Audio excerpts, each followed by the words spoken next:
Hey guys, welcome back. It's your girl Keita, and it's time for the 415 podcast. And you're on with your girls, Miss B and Keita. It is a lovely Wednesday, but we record on Sunday, so holla at your girls. But on this great day, we have our first guest of 2019, and it's Jade. Jade, what up, girl? This is Jade Simone, aka Jade Queens New York on Instagram, aka Jade Simone on Facebook. So I just want to say first and foremost, thank you to the ladies of the 415 podcast for inviting me here on this fabulous day. I can't wait for us to have lots of discussions, and you make sure you tune in moving forward after listening to this episode and check out some of their past content as well. Yes. What up, y'all? What up? Ain't nothing. Ain't here, cooking this Sunday dinner. I got cabbage on the stove. About to put that chicken in the oven. You already know.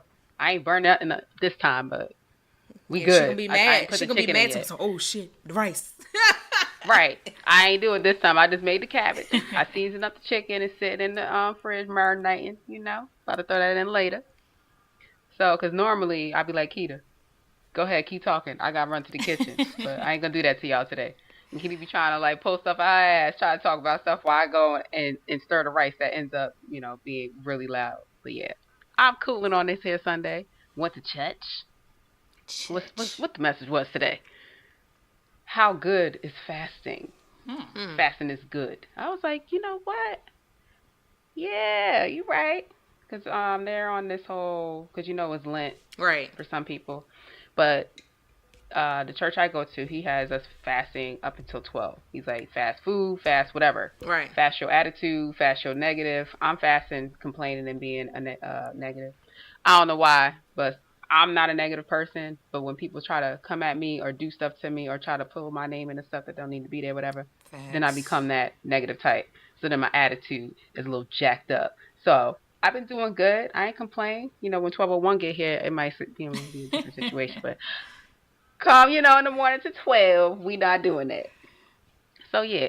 And then I came back, and I was watching Pastor Keon out in Houston, kind of talking about the same stuff. He said one thing I was like, wow. He said, y'all too busy cutting off your haters and your enemies. You need to keep them around so they can see what you're doing. That's a word. If you cut all your haters out, how God gonna use your enemies as as the footstool? I was like, you're right, because I cut everybody off. He's like, no, you need to start giving out hater applications. Have them sign on the dot and have them add you into stuff. Tell them, keep talking about you because they keep making you, known to people that don't know you. I was like, you know what? That sounds like a plan. I ain't gonna cut nobody off. I'm gonna just leave you muted. Like they did R. Kelly. Muted. You're stupid.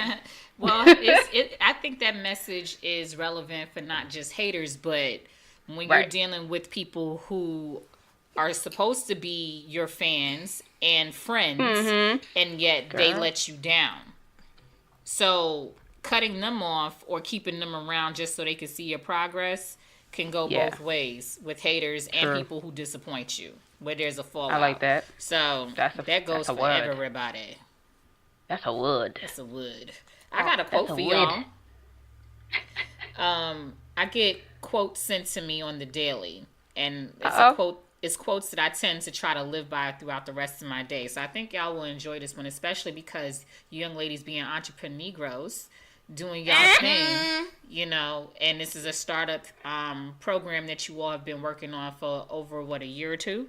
Yeah, a year. And I think this will be suited for y'all. It says, believe me, the reward is not so great without the struggle. Wilma Rudolph. Ooh, okay. And it's true, though. It's really true. Like, would you really go hard for something that you don't love? Facts. Right. I mean, nah. You're not going to do that. We put that whole blood sweat in. And then I got another one for you, because this is also appropriate for you guys as well, even myself included. My Saturday quote said, somebody once said, everything you want in the world is just right outside your comfort zone. Everything you could possibly want. And who said that? But the fabulous Jennifer Aniston. Oh, yeah. Okay, now. Yeah. I know that's You'll right. never get what you want being comfortable. It's true. Yo, it's wow. It's a quote day.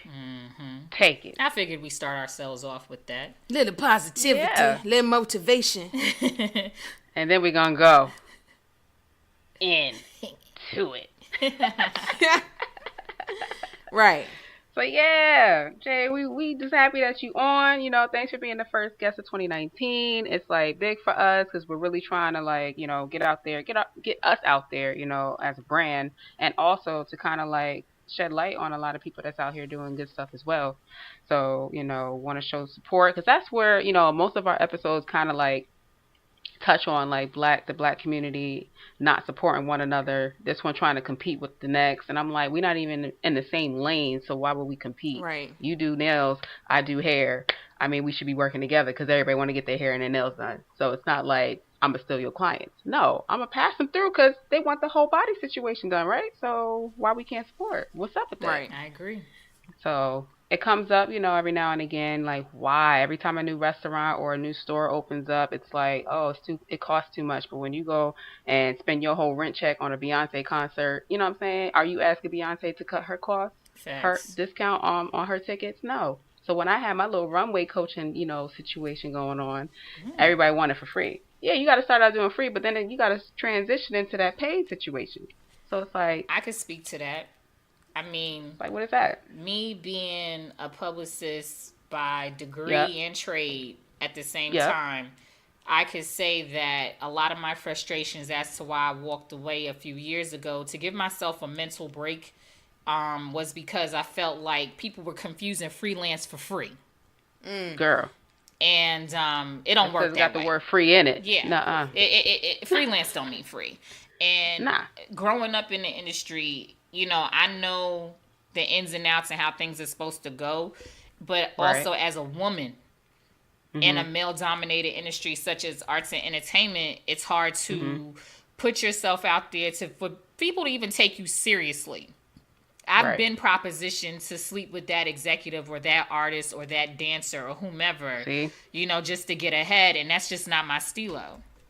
I think people used to get it confused at one point when I kept saying, I think y'all really underestimate the knowledge that I have behind the scenes because of how I grew up. And there's certain things that I'm just not going to do. Right. And I walked away because I didn't like the direction that the industry was going in.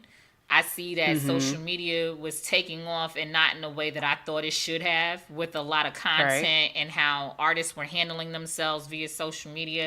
And then I also got sick at the same time. So I felt like when I got sick and diagnosed with my thyroid illness that I'm currently in remission from, thank goodness.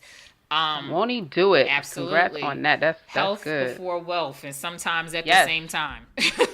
It's true. Like I have family members that have like Graves' disease, and you know, it's not a game, and a lot of people don't even know some of the symptoms. You know what I mean? They don't, and I felt like my body was crashing on me at that time when I felt like I was thriving. I was at the height of freelancing, and I had 2 regular jobs, and I was freelancing.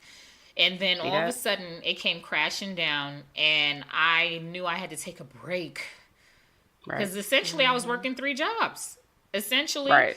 And it was a sign that I need to slow down, and I kept telling myself I need to slow down and kind of back off certain projects and give myself a break, but I just didn't.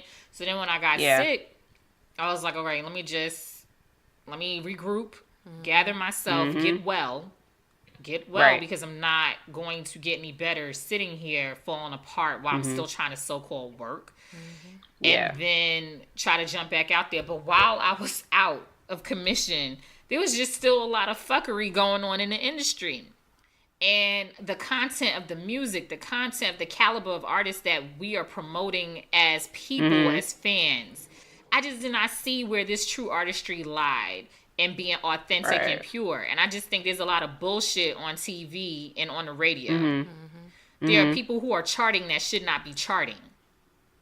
It's true. And it's true. I've been having conversations with Keita for several months now about me getting back into it. You should. And I'm sitting here today because You know, As a as kickoff. a kickoff, because I have been putting my business plan together to get myself back out there and exactly what it is that I'm going to do to change the game that's going to make me different. Right. What can I do differently now than I did before several years ago when I was really at the height of doing my thing in the industry? And I think I want to get my father back involved, who's also an OG in the industry. Okay. Keita just loves my dad. She loves his energy.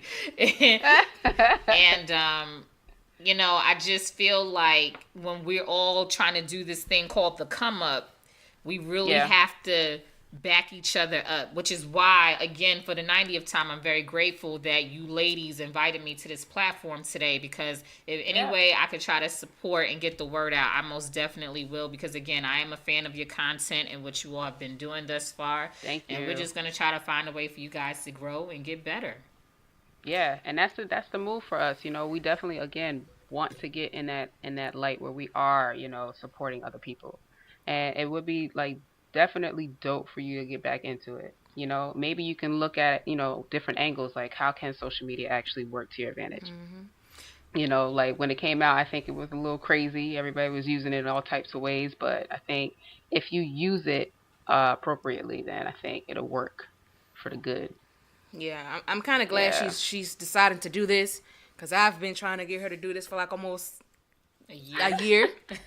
Yeah, but you can't force nobody to do stuff I know when you they can't. good and they ready. I never tried to force her. I just said, hey, you know. You know, I know a whole lot about that. No, I'm like, hey, you know, how about you try doing this again? You know, I've been trying to finesse the situation, like, you trying know, to nudge it in. You know, we could be your client, your first client coming back. You know what I'm saying? Just do something like, come you know, on. get your feet wet. You'd be surprised, because I actually thought I lost my mojo for a bit, but recently I was doing something and I was brainstorming for somebody else. And I said, damn, I never really lost it, huh? It's just been tucked away. Yeah. So for people who don't really know what a publicist does, you know, can you like walk us through that? So, what a publicist does is different from artist management, and I think some people get the lines blurred. And I say this with full openness that I believe in a lot of cases, artist management can be babysitters. Okay. Your publicist is supposed to be the main person who is supposed to promote you, who's supposed to assist you in crisis management. They're supposed to put you in the public's eye in the most positive way possible. They're supposed to get you placement. Supposed to get you endorsements. They're supposed to aid you in being the product and the personality that you are supposed to be, which is massive. Getting you all sorts of exposure, helping you create content, and managing that aspect of your business. Because your publicist is supposed to be the one that controls what the people see you as or your product as. So I'm going to just throw my boy out there, and I love him to death, but Chris Brown. Had I been Chris Brown's publicist years ago, we probably would have killed each other. And the reason why I say this is because he was in a very dark space a long time ago when he was battling his demons with substance abuse and his name being sullied by his incident with his ex-girlfriend Rihanna.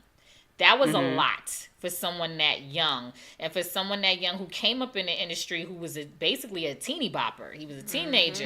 And so when people see... right, exactly. Sing it one more time. You know, so when he had went to the dark side and you start noticing him hanging out with these guys who are affiliated with gangs, he's getting more of the tattoos. You know, this is not Chris Brown from Tappahannock, Virginia. This is not, you didn't grow up that way.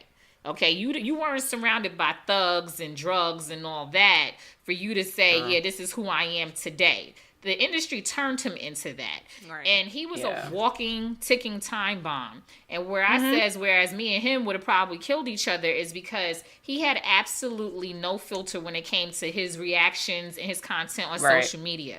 And see, and this is where a publicist would kind of step in and help finesse the situation. Back in the day, Your publicist was responsible for overseeing your fan mail as well as your management, right? Okay. They would filter out letters that were threats and all this other nonsense. Hey, you got some fan mail that's looking good today, here you go. Or any kind of interviews. They're talking to the people at the radio station, at the television station, wherever, and they're telling them, your publicist is demanding the type of content that can be discussed in this interview. No, he will not talk about Rihanna. Mm-hmm. No, he will not discuss the incident that just happened at his house when he had a break-in. That person is the head person in charge because they're controlling how the world sees you and all for the greater good. And Chris had absolutely no composure when it came to social media and how he handled it. See, when I was working with my clients, I had access to their social media. I had passwords and usernames. Give them to me. Yep. Because see, what you're not going to do is jack up this money, which is also my money, which is also your mama's money and your daddy's money, because we know you're paying for everybody. Right. You're helping everybody get to where they want to get to as far as supporting, being a financial support. At the end of the day, you're supposed to help these people be great. And in the event that something crazy happens, then you have to do what they call crisis management and step in and reel it all in. And I believe the incident that happened on TV where he smashed that network studio's window when he was several stories up after performing live. It was actually an interview with Robin Roberts, and she poked the bear. She talked about Rihanna. She did. And you could see him. You see him physically changing in the interview because he's getting anxious. His leg is jumping. His voice is getting a little bit more aggressive, and he did everything in his power to stray away from that question, which I'm sure his publicist told them, do not ask about Rihanna. But to get ratings, they poked that bear. What happened was that he lost it, and his publicist quit the same day. Wow. She quit the same day, and then her being a publicist, she twisted her own situation and said, well, actually, my contract was up that day. So is a publicist and manager, do they work together? Absolutely. To kind of figure out, instead of stepping on each other's toes or whatever, do they have to kind of connect so that they know who's doing what or whatever? Absolutely. Because see, your manager gets you gigs. Okay. Right? Your manager is the one who gets you that performance at, State Farm Arena or the Madison Square Garden, because they have to go through them first booking agencies. If Miss B and Keita want to, talk at the local club and do a segment, booking agent has to go through the manager. Your publicist is going to be the one who's going to put the content out there for people to want to chime in. Okay. I'm going to be the one promoting it on all platforms that I deem necessary for people to be in tune with the fact that you all got a show coming up. Right. And it can be, managers and publicists can be kissing cousins, and they could also be enemies at the same time. Because sometimes managers step on publicists' toes where they clash. Well, I don't think, Miss B and Keita should be doing that. Well, I'm going to tell you why they're going to do it. Yeah. And then, of course, you always loop the artists in. You always loop them in, and they could be the judge on if it's something that they want to do. But a lot of the times, the publicist is normally right. The manager just wants to get their 10%. Because whatever you do, they get paid for. Well, if they're getting paid, just be quiet. You're still getting paid. Yeah. Let me worry about the image. Let me worry about how they're being perceived to the world. You worry about booking them. Right. Yeah. You worry about managing their situation as far as aligning them with decent lawyers, aligning them with decent accountants. Manage the business part of it. I manage the content. Right. And who they are and what they're going to be perceived as. I manage the fact that if I want to get you on Fashion Nova, I'll pitch that to them. Or I'll try to get it in a way where they come to me so that they get you. And of course your manager still gets that little piece of change. But so how many people can a publicist work with? Are they like have to be loyal to Oh, one? not at all. Or Not at all. Just like okay. managers are not loyal to just one artist. I think the ideal Okay. situation for a lot of people is that they have a manager that's only focusing on them. So I'm going to give a good example. We're going to go back to Brooke Payne, who is famed for being the management of New Edition and also Ronnie DeVoe's Yes, uncle. I knew you was going there. Right? I knew, because that's the only one I can actually think about. Right. I knew you was gonna say that. So Okay. not only did he manage them, and he's currently managing the brand of New Edition, but he's also managing SWV. Wow.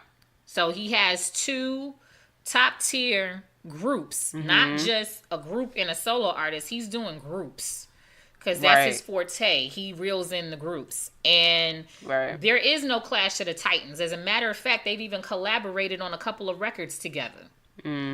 So that's the ultimate way to finesse a situation where you got two people or two groups on your roster, and that there's a way that you could get them on the same shows because they're both old school artists, so to speak. And you get to lay eyes on everybody at the same time. Right. I mean, it's easy. I see your angle. Okay, Brooke Payne. Okay. Yeah, and I'm sure he probably has. I'm sure it's not just the New Edition aspect. I'm sure he's probably doing Belle Biv DeVoe as well. Because they're separated from New Edition, obviously. And then there's the third group, RBRM. Yeah, I was about to say, I was like, there's a whole new one. Because now that I'm watching Housewives of Atlanta, I think, what's his name? Ronnie. Oh, yes. He said something about he was going on tour, blah, blah, blah. So I was like, oh, okay. That's a whole new thing going on. Yep. And that whole thing with RBRM is only because, Ralph walked away. Johnny walked away. Because they're actually fighting over the rights of the New Edition name as we speak. Yeah. Which has happened before. And they didn't want to be a part of that situation. So the fellas said, okay, we got Bobby Brown, who's a solo artist. We got Belle Biv DeVoe. Let us put it together and say RBRM. People still gonna go to the show, so... I know. Right. Like, people still, like, the ones I'm talking about, the ladies that have been crushing on them forever, they always going to be there to support. Right. It's nothing. Like, We're talking they about still 40 sound the years. same, even if it's... Yeah, they still sound the same, even if one's not there. Come on. Exactly. They still hitting it. But, yeah. Okay, so, thanks for sharing that, because I always wonder what the publicist versus the manager, what the roles were, and I'm pretty sure, like, they would... I thought, in my mind, that they got blurred at some point. Absolutely. For new clientele who don't know how the industry works, it can always be blurred because they're not really schooled on it. But then that's when you have the right people to tell you the difference. And I don't give a damn what nobody says. More than 10% is too much for your manager to be getting. Okay. Period. Especially when you're a startup artist. I mean, I don't really know artists who are out there right now that are giving more than 15%. Period. And if you are doing that, then you must be raking in some big bank. Right. So I guess a publicist is needed for, all different things, not just actors, actresses. Oh, no. Authors, music artists, dancers. Yeah. Okay. Okay. Voiceover artists. Really? Absolutely. All things entertainment. Models. Voiceover. Okay. Yeah. They manage anything. Publicists oversee so much. I've always been drawn to publicity in regard to arts and entertainment, not corporate publicity. I didn't want to be at a Fortune 500, 150 company promoting Bounty paper towels. Okay. Yeah. That doesn't excite me. Okay, I see what you're saying. I'd rather be where I'm comfortable at in arts and entertainment because that's my background. Right. That makes sense. That's interesting. Okay. Ha! Industry brat. We'll talk about the brat part. The brat part is a name that my friends gave me when I was in junior high school, actually. It goes back that far. So a little bit about my background. I grew up in a family of executives in the music industry, mainly on my father's side. My uncle, my father's brother, was an executive at Uptown Records, famed for Andre Harrell, who was the CEO and president of Uptown Mary J. Blige got her start there. Heavy D. Okay. Even the famed Sean Diddy Combs was interning Puffy. at Uptown before he got let go by Andre. He was actually working Oh. directly with my uncle. Oh wow. My uncle was there at Motown following Uptown Records when they demised, because I think Uptown went on from 92 to 2002. And Andre took up a job over at Motown for Tamala Music Division, which the name Tamala derived from Stevie Wonder's daughter. Okay. And so my uncle then went on to be a senior A&R over there. I think he was a VP. And he worked with Boyz II Men on their first couple of albums. He got quite a few accolades and platinum records to his name for being A&R. And then my father himself, he did a lot of A&R and then publicity as well. He did a lot of road management. My so-called godfathers are from Houdini, Oh. Jalil and Ecstasy mainly. And then my dad, he retired back in the early 2000s when he saw that the music industry was going in a direction he didn't like. Much like how when I walked away a few years ago, he didn't understand why certain female artists were getting the play that they were and why they were being put on platforms to be pushed out and so successful, whereas you can get a young lady in the Bronx with a more powerful voice than half of these broads that are charting, and yet nobody's paying attention to her. And I think that's where my dad and I see a lot of eye to eye on, because we don't believe that they believe in artist development anymore. My family was big on A&R, and the one thing that frustrates me is that it seems like with social media being such a tool, anybody could get put on. Exactly, because they have the YouTube, they have the SoundCloud. What's the other one that people use? You got the iTunes, you got all these Spotify? musical platforms, all these video platforms where if you act a fool or if you sing mediocre, you know, but it's not on the people though who are doing these things, it's the labels that are taking a chance. Right. And this is what drives me nuts, because at the time when my father and my uncle were very successful, because my dad tried to set me up with a job at Columbia Records when I was 17, right before I graduated high school. And that's in Cali? Is that in Cali? No, it was in New York. They had an office in New York at the time. Okay. But I was already interning at Rockefeller Records in Def Jam my senior year in high school. And my dad proposed to me, like, look, I know you want to go to school, and you know how we feel about education, but I could land you a job at Columbia. And I'm senior, I'm 17 going on 18, and I thought about it, and I said, you know what? The way I know record labels are set up, I personally felt like it wouldn't have been a good look for me at 17 with no background and no education, with only maybe a couple of internships under my belt, and I thought I was going to be a glorified gopher. Okay. I thought I was going to be getting coffee for everybody forever. And I also felt like the turnaround at record labels were so unpredictable, because once one president gets fired, they wipe out everybody else on their staff. And then little old me being a fresh-faced teenager, where is that going to leave me? Right. So I decided to not take that job. Smart girl. 17. Right.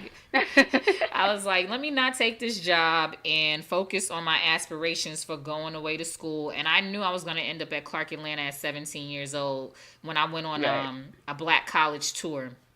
Clark was one of my top schools because of the mass media arts program that I actually ended up graduating from, because it was between them and VSU, Virginia State University.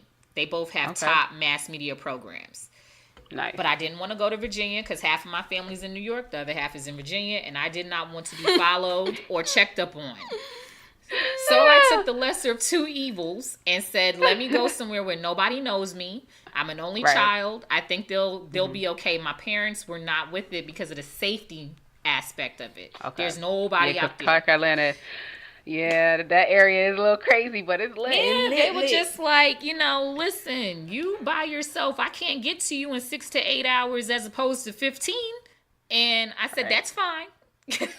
You know, that's okay. I'll be all right. But when I didn't even stumble into publicity right away at Clark. My first 2 years I spent being a radio, TV, film major. Okay. And it's crazy how I got into the PR management program for my concentration, because I was actually in the cafeteria at school one day, and one of my close girlfriends said to me, I don't even know why you're doing this. I was talking about some assignment. She was like, I don't even know why your concentration is radio TV. I just don't see it. And I said, what are you talking about? She was like, look, you got all the behind scenes info about arts and entertainment. You tell me gossip for days about what's happening in the industry. I think you need to be somebody's publicist. And it dawned on me in that moment. I was like, holy shit. Like, I think she has a point. So I went to the office that day in school and I said, I want to change my concentration. How difficult is that going to be? And they said, well, actually, you're just in the beginning mark of taking so-and-so classes, so I think you'll be okay. You could just switch it over. You just got to switch these classes for this classes.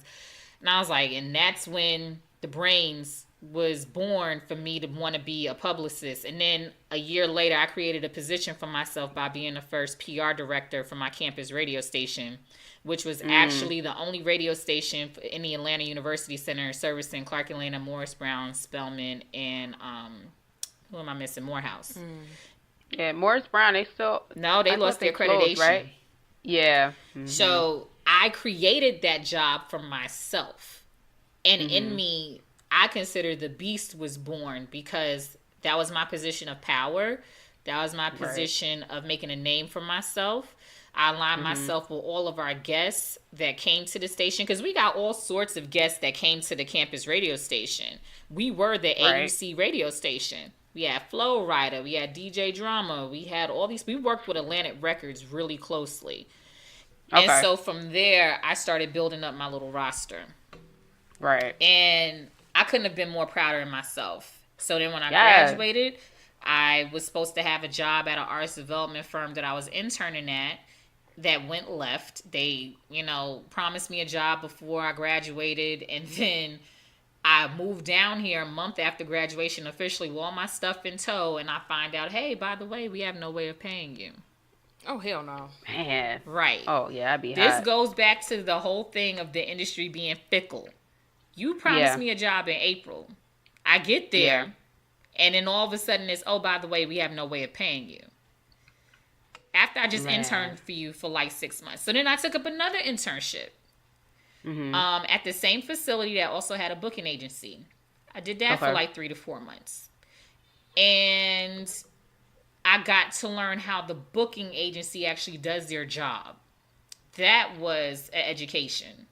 And I see the roles that promoters play in nightlife with how they book these artists. Very educational for me. So what I got out of that was, although I didn't get the job, I learned more behind the scenes information on how things are done. I learned more about how a writer is drawn up for these artists and entertainers. And the funny things that I saw, like I saw Ludacris's writer, and I was just like, seriously, going crazy. I want all green M&Ms. Little stuff like that. It was just unreal. Crazy. Like, I ain't never, when people said writer, I'm like, what the heck is that? I think I learned that by watching these reality shows. And I'm like, that's crazy that you only, well, for me, if I had a writer, I'd be like, I need only pink Starburst, like the Starburst. I only like the pink ones. So that would be in my writer. It's crazy because you could write everything in your writer. You could be like, okay, because I had the opportunity of hanging out with industry people or whatnot. Yeah. And when you find out, what they ask for, they'll be like, hey, am I writer? I want to put in, I need 2 guests to come with me at all times. Their hotel and their shenanigans. Their round trip tickets will be paid for. We only want to stay at 5-star hotels. We only want to crazy. We want $1,000 for food or whatever. Plus, so this the writer plus how much you gonna be getting paid for the show. Okay. Yeah, because that doesn't deduct from your fee as the artist. And that's why I think people put a lot of shitty ass demands on their writer because they could get away with it. Like, I could dig you want a certain brand of water, right? Give me a case of so-and-so water. I get it.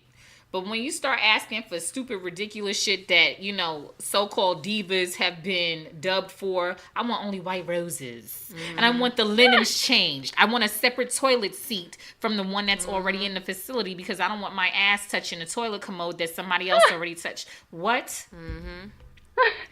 Like, but Wow, this that's is real. what y'all pay for. Yeah. This is what y'all pay for. And how bad do you want to book this artist Right. as the Yeah. promoter? So the promoters, you know, they got a touchy job.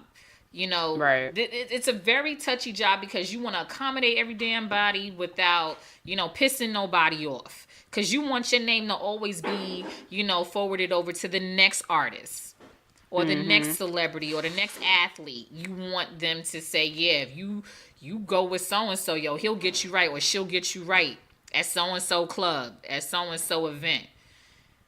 Right. But it's a lot of ass kissing in this industry, none that I would ever do. My mouth is too big. And again, being a baby coming up in the industry, seeing a lot of shit growing up in studios, seeing how artists get in their mode when they're ready to create, see what it takes, you know, whether it's the candles in the studio or whether they need a Right. particular person sitting beside them to feel like they could, you know, work. I've seen it all.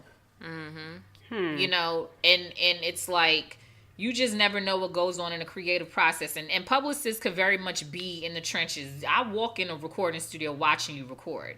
If we're gonna do this Yeah, I was gonna ask mixtape, that. I want to see you put this product down. And publicists even put in their input on the content of the lyrics. They'll say, you know, Okay. I don't even like the way that sound. I think you should say so and so, so and so.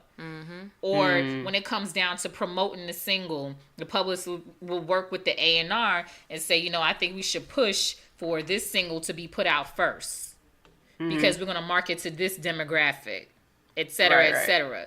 And artist development versus publicists go hand in hand because I'm helping develop you and your brand. Okay. And I feel like publicists need to add artists and repertoire to their title because I'm helping you be finessed as the king or queen that you should be in front of these Right. millions of people or whoever I'm targeting to. Same thing when you're promoting an author. You know, what's your demographic for this book that we putting out? Oh, it's so-and-so. Okay, you want to target the 18 to 35 group? Okay, so you need to go here. You need to go to Apache Right. Cafe. You need to go to this so-and-so. Right. Maybe you could do a book signing here when they come for so-and-so spoken word night. Because your book is talking about so-and-so and so-and-so. Right. So is the publicist independent or do they work for a certain both. company? Like, It's both. Okay. For me, I wanted to start my own boutique firm where it'd probably Okay. be just me or me and one other person. And then Right. you also have major firms. There's one that I absolutely admire, and that's the Garner Circle PR by Okay. Dr. She is now Dr. Nicole Garner. She is a big time publicist out here in Atlanta. She went to Georgia State, and she's worked on some key events. And she's worked with some key people in the industry. And again, her roster goes for brands, goes for Right. artists and individuals. Like, she works with any and everybody. And so she's Okay. not just limited to working with music artists. Like, she actually works with record labels or branding for a product, Sassy Mitchell hair, stuff like that. Oh, Right. this hairline is promoted. Garner Circle PR. Like, her website is crazy. Like, I've been following her for years and I've been watching her grow. And then she went back and got a PhD recently. Wow. And she's just dope. She's dope. That's what's up. She's been killing it. So I would aspire to be just a hint of closeness to what she has had. Probably won't be as successful because she took a lot of L's and she took a lot of W's. Okay. So if I'm gonna So try how- to do that, gotta be built for that. Right. So you gotta have the tough skin to do that. So like, I'm trying to think how I want to ask this one. I guess how would a new, like someone that just graduated, right, get into that scene? Because I'm pretty sure it's all based off like track record. Like when people are like looking for a publicist, they probably don't want to go with somebody that they never heard of, right? So how does that new person, that new publicist, ramp up their clientele, not even when they don't have like that, experience? Like, how does that work? So, if I may, I'm gonna go into my backstory because that's exactly what Okay. I did when Okay. I graduated. The key thing for me was that I was already interning at an artist and development firm. Okay. Whereas every day I'm watching someone walk in that has something to do with the industry. Someone who's recording Mhm. a song in that back studio, someone who is studying choreography, and you network Yep. your ass off, Okay. right? It helped in the end when I found out that the CEO of the facility, who was also a big time record executive, was also friends with my uncle and he didn't know. I kept it to Mm. myself the whole 7 months that I was there because I wanted him to see me, which is why I think I got that job. Got him the Okay. job because I did it on my own, right? I'm networking with all these dancer friends of mine. These Mhm. kids that show up who are around my age that are doing all this choreography for all these music artists. And so you just start building your name and you start building these. It's all about the relationships that you're building. And you telling people what you got going on. Like, hey, I'm Mhm. the PR director at WSTU radio station at Clark, Atlanta. I think you should come down and do an interview one Okay. day. And even somebody that's not in that situation like me, you got to build a relationship. You got to be in events and atmosphere where Mhm. there are like-minded people who are doing the things that you're trying to do. I.e., Right. I just been mentioning spoken word. I don't know why that's been on my mind, but You got to do you it. go You got to on find one. to you go into these cafes and you be surprised the type of people that are showing up there just to sit there and witness and chill. People Mhm. who are dropping their business cards in these little jars and bowls. Yep. You got to be up there looking.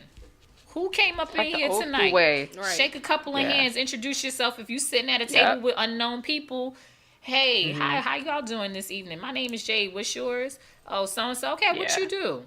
Oh, I do so and Yep. so. You be surprised. And Yeah. then you start building from there. For me, I worked with a lot of independent artists when I first came out of school because of the relationships that I was building when I was interning. And so I Right. started building my portfolio. This is where Okay. shit got annoying because, again, freelance don't mean free. But people would Yep. try you to see if they could get away with you doing a little sample work. And admittingly, for me, I was doing free freelance because I Uh-huh. wanted that contact so bad. I wanted to Right. land that gig so bad that I didn't want to push them to pay me. One, a little bit, it was a little bit of fear, right? Because at Yep. that time, being 24 and finishing school and not wanting to ride off my family's name, who, like, the OGs knew my family, not the new school cats. The new school cats didn't know my family. The old school ones did. So I'm not gonna walk around saying I'm a niece and daughter to so and so. So That's my next question after you finish your point. yeah, I had to eat eat a little bit of shit Mhm. just to build a portfolio, and then after Yo. that, now motherfucker, you gonna pay me. Right. Right. Okay, I did this. Now the next thing that we do, you gonna pay me. Right. Period. I've created YouTube pages, all sorts of social media pages, put content on these pages. I've Mhm. promoted records on the radio. I've sent EPKs to this person and that person. I've gotten people homecoming platforms where they could perform at homecoming concerts for a Right. fee or not at times. Mhm. And then Right. again, going back to the original subject earlier, I've been propositioned for sex. Mm. And I'm Yeah. talking about young dudes that were Hmm. around my age, or dudes that are a little bit older, Wow. always trying to poke the Mhm. bear to see how serious I am. That ain't got shit to do with how serious I am, but you are going to pay attention to what I'm doing. And you are Yeah. going to take me seriously. And see, when I Right. came off that I was dead ass, like, not taking no shorts, Come on, New York. Dead ass. dead ass, you gonna take me seriously. And it's all about the firmness in my speech. It's all about how serious I am about what I'm talking about in these meetings with the artists and their managers and the people around them. It's Mhm. demanding and commanding a room. when I'm opening up my mouth about this work we about to do. When I'm training you on how to handle yourself when it comes to content creation and crisis management and how to do media relation interviews, you embarrass yourself, you embarrass this whole team. Because you're the face of the brand. Yeah. We're the ones that's making the brand work. Right. And I'm going to tell you why you're not going to embarrass this brand. So you got to be mother, auntie, fairy godmother, all this stuff as a publicist to these people that you're promoting to. Mm-hmm. And if your artist thinks that you're unsure, they're going to be unsure. If the brand that you're trying to promote, if it's a company, they're going to be unsure in your ability. And they don't even want to work with you. Mm-hmm. So for any new start that's coming out, you got to make sure that you're surrounding yourself around all the happening events. Mm-hmm. Start jotting down some names of who's putting on these events.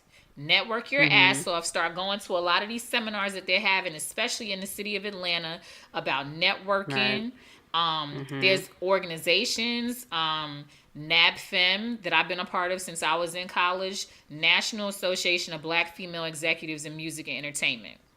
And then those after-work mixers. After-work mixers, too. You have to know who you're dealing with, because you never know. The person you could be sitting next to could be, president at a label. May that be major or independent. Even in church, too. Yeah, you can meet a whole lot of people in there. A lot of people. And then promote yourself. Use the tools. Use the tools that's available to you now. The social medias of the world, whereas we didn't have that like that back then. Right. We had Facebook. Right. We had the MySpaces.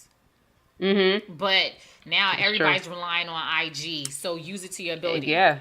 I think today they have more of a cheat code. They do. I mean, like you said, they got social media. Like back then, you had to work hard. You had to work to get your stuff. It wasn't. No, I'm just sitting back and I'm just waiting for the next big thing. No.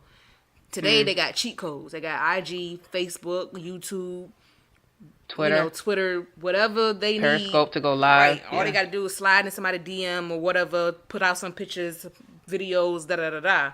But now... But you know what it is? That's the problem. Like, I think everybody has an expectation like something's owed to them. Absolutely. And that it should come easy. Right. Fuck no, it don't come easy. You want to take a lot of L's. Yeah. My last project was with Maybach Music.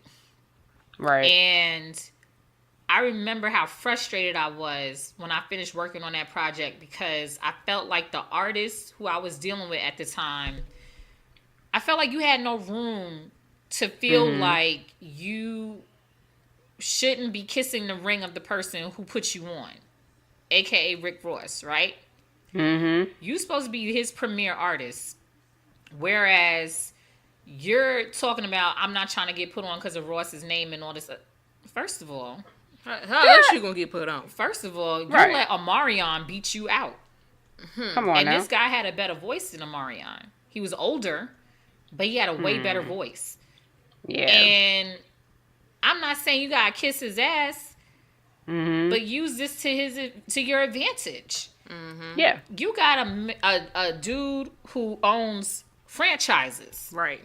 Long money. Man. Ross's money is not short. It don't just go through Maybach Music and Warner Brothers Music. It's Wingstop. It's on these other franchises. Yo, he could invest so much into you. Right. If you go along to get along. What do we say at work all the time? Go along to get along. You may not like that leader or whatever, but essentially that's the person you got to deal with, because they could be the key for you to move on. Play nice To move on. Period. Yep. And I felt like there was a lot of creative differences in where I was trying to go with it and where he was trying to go with it. And at that time I was getting sick and I didn't realize it. So I said, this experience has taught me a lot. Like, people really think that shit is supposed to be handed to them, because yes, you have undeniable raw ass talent, but you also gotta fall in line and do what you have to do. I'm not saying nothing like what Steve Harvey told Monique. Oh my goodness. I ain't talking about that. I'm talking about playing and staying in your fucking lane to get to where the hell you need to be. I.e., you need to appeal to your CEO. You need to appeal to that person to make sure they're investing in you, because they signed your ass, but you still putting out fucking mixtapes. I ain't heard about one album yet. Huh. Right. Shoot, you gotta. Hey. Come on now. Like Mm-hmm. you wanna be this R&B song artist. You wanna do all this shit, but you not doing what you supposed to do. So what, you go independent? Right, When right, you already right. had a label, a full on label backing you. Yeah, well, I Yeah. mean, we got to be real with ourselves here. And I think that's what frustrates me when I see raw ass artists like that with dope ass fucking talent. And you let these non singing, non mumble rapping ass motherfuckers come up in here and steal I the was gonna game. say that. Steal it. Yeah. Don't deserve a motherfucking Grammy, a Billboard, or nothing. But yet, Mm-hmm. you, with your beautiful voice, your penmanship skills, because you're a dope ass writer. Yep. Not Yeah. even. You not even putting out your full potential and using your damn resources. You have it. Right. So here's the question that I had. So because your family was in the business for a while, Mm-hmm. right?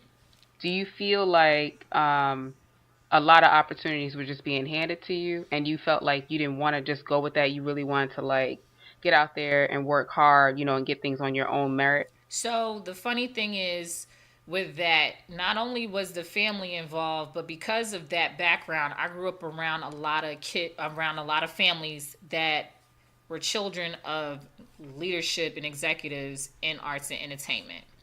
I Mm-hmm. grew up with a lot of executive kids, and I'll be Okay. damned, not near half of them are even doing anything close to what their family was doing. Oh, wow. A lot of them were spoiled fucking brats. Right. Quite a few of them were humble as hell because their Okay. parents instilled in them that just because I got it don't mean you do. Right. That's good. Period. And my family, because I think the whole working at 14 years old thing, for me, it was like, y'all know I was no slouch. My parents knew I Yeah. was no slouch, and they knew that since the womb, I was always into arts and entertainment. I could talk about any classical movie, any classical song, new, old, whatever. Everybody Mm. always said I was an old soul.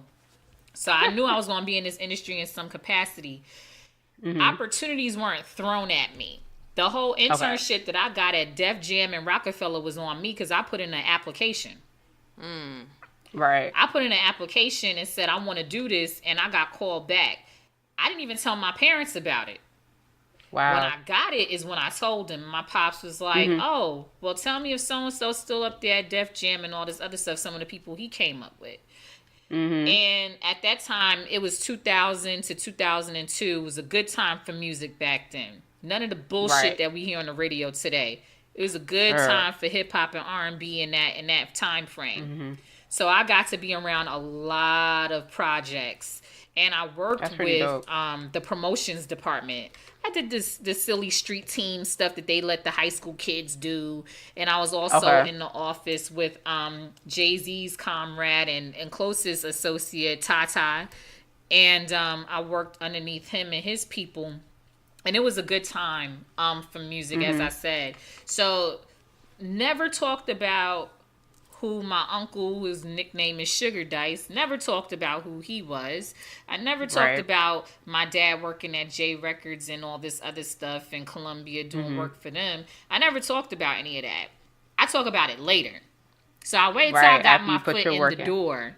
And then when things would come up, I'm like, yeah, my uncle told me about that. Or my dad told me about that. And they'd be like, how do you know that? Or I'll talk about stuff that I know, and it's like, how does this Right. regular girl know?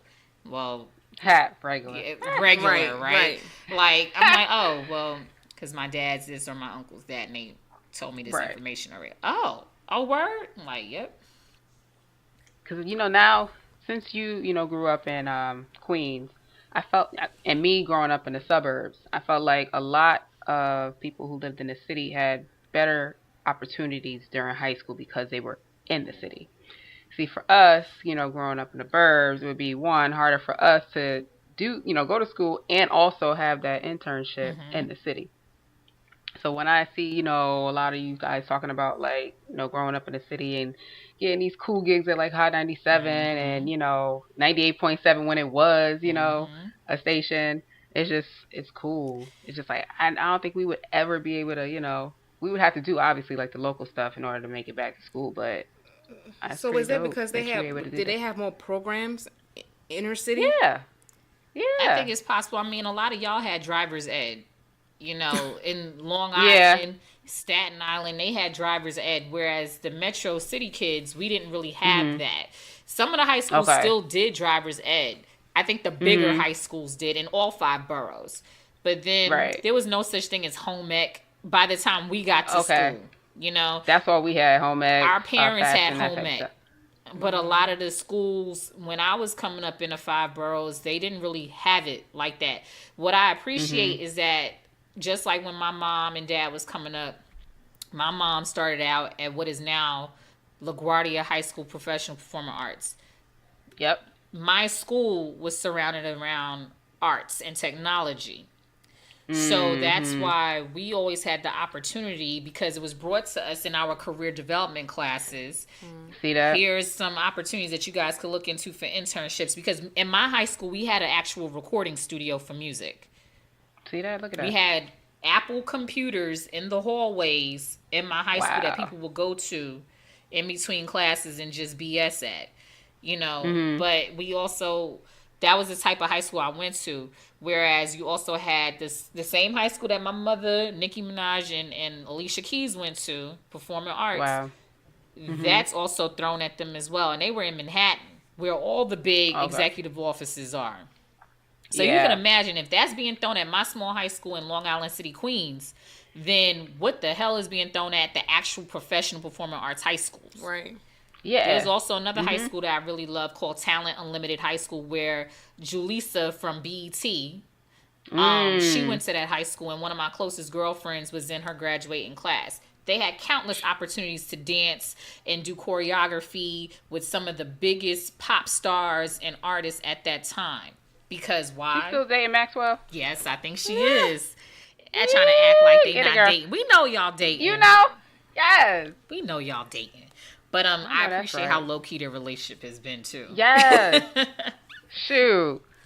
Oh my goodness. But that's cool though, you know, just having that opportunity in the city, because you know you watch the news, like us being in the suburbs, and you see like all the crime and you know all of that stuff, but they never really highlight that type of stuff, like the different programs that they have available to kind of help, you know, students, you know, get further in their careers early or whatever. So it's pretty dope. Oh yeah. New York City is good for something. I Shoot. love my experience, and I love that I never tried to use the whole nepotism. The only thing that would have probably got me over was that Columbia Records gig. But then knowing how I am, even to this day, that hasn't changed about me. I probably wouldn't have ran up in there talking about I'm Mike Ramdandy's daughter. Like, I just never would have Okay. did it. Right. Man, that's dope. Wow. Yeah, man, a lot of history. 415. The girl got some. She got some clout. I got a little story to tell. Yeah. This was a good episode, you know, episode 49 with Miss Jade Simone, y'all. Yeah, man, I've been The enjoying publicist. myself. Hopefully she coming back for real. I am. I'm Go, no girl. bullshit. Like I told Keita a couple weeks ago, I said I don't want to say it out loud, but I got something I'm working on. Yep. And I need to make sure that it's set in stone before I pop off and talk I about get it. it. Right. I get it. And I was just talking about maybe I want to even go back to college for a master's, right? I just kind of threw that out there for marketing Hey. because I said if I told my dad that I was seriously considered, I'd never hear the end of it. Right. Right. You know, so I said, let me wait on that aspect first before I decide if I want to tell anybody. Because I don't want the questions, you know? Just Yeah. like with my so-called plan. I don't want the questions as to, so you said you was going to do so-and-so, so Right, how's that right. coming along? I don't want that Right. kind of pressure. I need to move in my own pace. My health is in a good spot. Which is I'm good. recently single. My head is in a clearer space. And right now it's about focusing on me. Yes. The glow up. Yes. The glow up. I'm here for That's it. right. That's what's up. Oh man, we really, really appreciate you, you know, dropping that knowledge, because I always wanted to understand what a publicist did, like what their role was, and now like you cleared that whole like unknown. I make you hot. I make you pop. Yeah. Get you this shmoney. Money. Speaking of money, when he getting out? I don't even know if he's ever getting out. My goodness. I think they're gonna crazy. keep that baby in there. I think they're gonna keep him in there. Lord. Oh man. Not looking good for him. Mm-mm-mm. Yeah. But yes, yeah. Jay, you handled this show was popping today. The live was popping. I know, right? The live was cool. Like the episode was cool. Keita was back there soaking it in. You know, she was a sponge. All you heard was right. Mm-hmm. Shut up. Just hush your face. I'm just saying. But yeah, this was a good episode. Again, episode 49. We're gonna, call this Girl Talk with Jade Simone.